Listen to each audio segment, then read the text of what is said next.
सामने सो तकने पे जित्थू अस इंटर होए पुल आह्ली साइडा पर। तो इस तू अगर जरा ना थोड़ा जहा अग्गें अचने होना इत्थे एक बोर्ड लग्या हुआ है न्यू चक्खरेआम। ए तको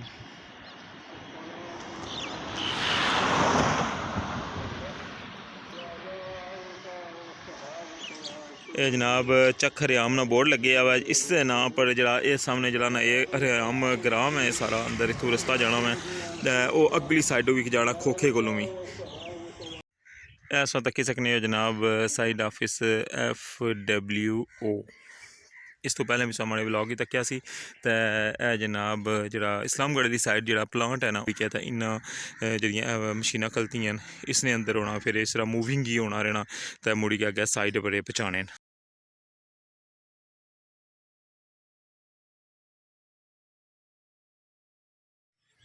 बिस्मिल्लाहिर्रहमानिर्रहीम अस्सलाम वालेकुम। क्या हाल है सोना ठीक ठाक हो बल्लो। उम्मीद करना कि सारे बल्लो सो अल्लाह ताला सारे गी अपने हिफ्ज़ो मान च रखा है। तुम तकने पे हो हमारा family YouTube channel AK2PK vlogs Qasim Irfan नाल।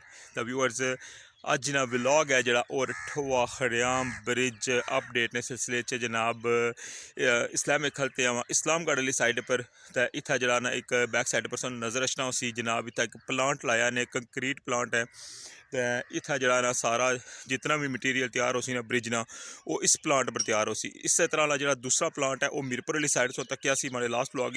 तो मैं सोचा कि की है ना अज सोगी इस्लामगढ़ वाला जो प्लांट है ना उसनी जी है ना कंप्लीट वीडियो सोगी दसी जाए। सामने तकी सकने उस कि जो ये मटीरियल इतों जरा ना सप्लाई उसी उत्थे वो मशीनां भी इत्थै खलतियां ठीक है गड्डियां। तो बाकी जनाब ना प्लांट भी जनाब तुसेंगी दस्सां अज ने व्लॉग तो जुलने स्टार्ट करने अज ना व्लॉग। तो उस तो पहले जनाब एक रिक्वेस्ट कि अगर तुम हमारा चैनल सबसक्राइब नहीं किया तो प्लीज़ हमारा चैनल सबसक्राइब करी किनो तो बैल आइकन की लाजमी प्रेस करे। इस वक्त तकने पे व्यू जनाब बाहरों कि जैसे तुस इस्लामगढ़ वाली साइड पर जिसलै ना अंदर इंटर होने हो तो यह जरा पुरानी जी उतराई है ना जी ये रस्ता जाना सी जनाब उतरी कै तो तुस जिसलै पुला ने थल्लै जाने होना तो यह साइड अग्गै जानी है रोड ठीक है। तो बिल्कुल इसने सामने जनाब इतना बोर्ड भी लगे तो नाल प्लांट भी है। तो जुलने अंदर तुसेंगी दसने कोलू जाई का भी प्लांट। इस वक्त तक्की सकने हो जनाब साइड ऑफिस FWO। इस तो पहले भी सामने व्लॉग ही तक्या सी। तो जनाब जरा इस्लामगढ़ की साइड जो प्लांट है ना वो मैं कह तुसेंगी अज जिन्हें बंद पहले नहीं तक्या मेरे व्लॉग उन्होंने मैं दसी छोड़ा। ए सामने जनाब पहले जरा ना मैं दसिया उसलै जरा ना इतना जे मुकम्मल तैयार भी नहीं सी होया तो मटीरियल वगैरह भी नहीं सी आया। तो तक्की सकने उस कि इतना मटीरियल वगैरह भी आई गया रेता भी पे बजरी वगैरह काफ़ी बड़ी तादाद च पई है। ऐसा ही मैं अगू जाइए दसना है तो किसी कने हो। बाकी जनाब ए प्लांट है मुकम्मल जो इस्लामगढ़ की साइड पर लगे इससे नाला ना जरा सेम ये सेम चीज़ जी है ना ये मीरपुर वाली साइड भी लगी हुई है। तो बाकी जरा तक्की सकने हो जिसलै इस प्लांट के अंदर जो ना कंक्रीट तैयार होनी है या पर तक्की सकने हो कि इसने थोड़ा थोड़ा तुम नज़र रचना उसी है तक दो साइडा पर इधर रेता पे है अगर बजरी भी पई हुई है।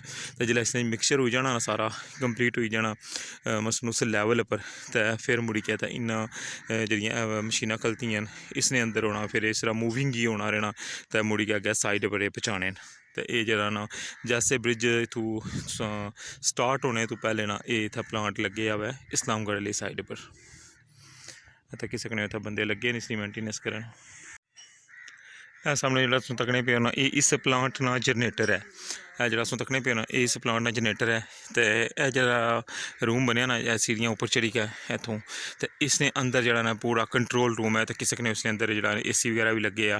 तो ये जरा ना इसने अंदर बही के तो बंदा इस सारे जरा ना सिस्टम की जरा ना वो डील करना मैं या तो किसी ने रात ने अंधेरे च भी कम कर सकने। सामने जनाब थल्ले तो कोई लाइटां वगैरह लगी हैं तो इसने अंदर जरा ना सारा कंक्रीट कंप्लीट हो गया। फिर इसने अंदर अगर जड़ियाँ स्लैपां वगैरह बनाने ना वो इसने अंदर भी स्लैपां भी बनाई सकने। तो बाकी जो सिंपल मटीरियल है जो वो इसने पाई कहते इतों मशीनों के जरिए अग्गे भी खड़ी सकने तक्की सकने अस।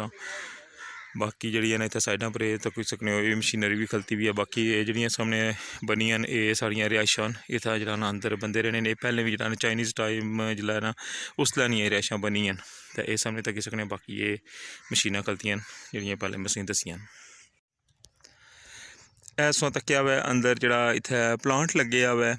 तो ये सारी जी जगह ना इसकी ना जरा ना साइडा पर पर्दा लाया। तो दूई साइड जी है ना इत्थै पारले पासै एक होर मशीन भी खलती है चो तुसेंगी ओह् बी दस्सने तक सकने हो कि जेह्ड़ा ना इत्थै बाथां वगैरह भी बनी न बिजली ना जेह्ड़ा ना सिस्टम वगैरह भी कीते न उस तो बाद जनाब इस दे नाल जेह्ड़ा ना तक्की सकने हो बड़ा शमियाना लाया इत्थै रिहाइश वास्ते लेकिन फिलहाल जेह्ड़ा ना अंदरों खाली नजर अचना पिया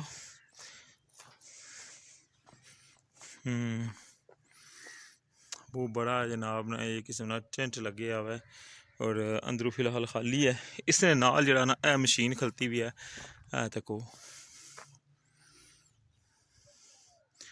वो सामने जेह्ड़ा ग्रीन पर्दे ना उत्थै सो तक प्लांट ते एह् बिल्कुल उसने नाल जेह्ड़ा फर्स्ट टाइम जेल्लै इत्थै समान आया सी ना जेह्ड़ी मशीनरी आई सी ओह् इस्सै जगह बिच आई सी ते तक्की सकने हो मशीन एह् अजे जेह्ड़ा ना साइड पर नहीं खड़ी एह् मशीन जेह्ड़ी है अजे तक इत्थै खलती है तक्की सकने हो कितनी बड़ी मशीन है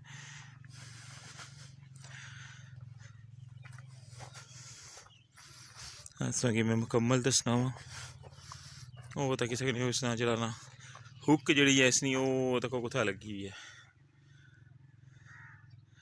ठीक है ये सो मशीन तो ये जेह्ड़ा प्लांट तकने पे हो तुसां इस्लामगढ़ आह्ली साइड पर अज्ज ने ब्लॉग गी तुसां गी मैं प्लांट भी दस्सेआ ते नाल जेह्ड़ा ना इत्थै जेल्लै फर्स्ट टाइम जेह्ड़ा मशीनरी आई सी उत्थै जनाब एह् मशीन खलती है तक्की सकने हो